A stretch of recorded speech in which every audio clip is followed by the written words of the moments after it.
Си съвтосахме и твоята лодка, брат. Абе, Еми, Ау. много ти е високо там столчето. Тук ми е така да си гледам хоризонт. Къде е Гърци?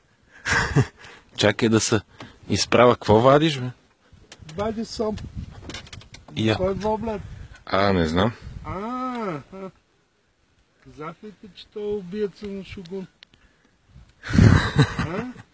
Абе, ти ми каза, нещо били лимитирано производство. Лимитирани. 80 лева къде не отишли.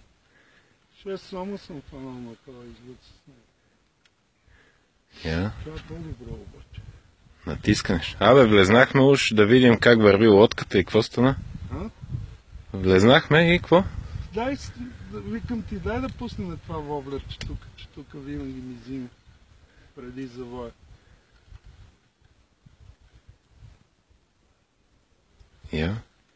Подава ли са вече? И отливка. Това е башта. Виждаш ли? Да. Зеленец. Класика в жанра.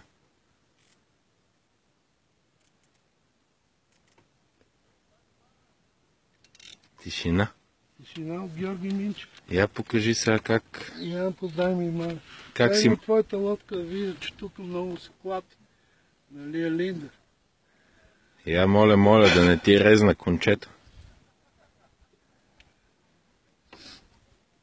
Това е дебел за стискане за гърба. Май.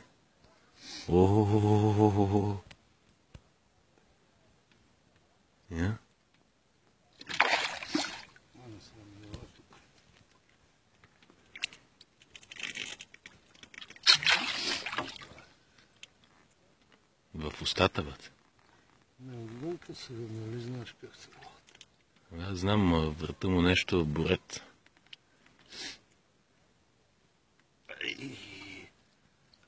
Хи-хи. Имаш и клещи. Ай, спирай. Ай.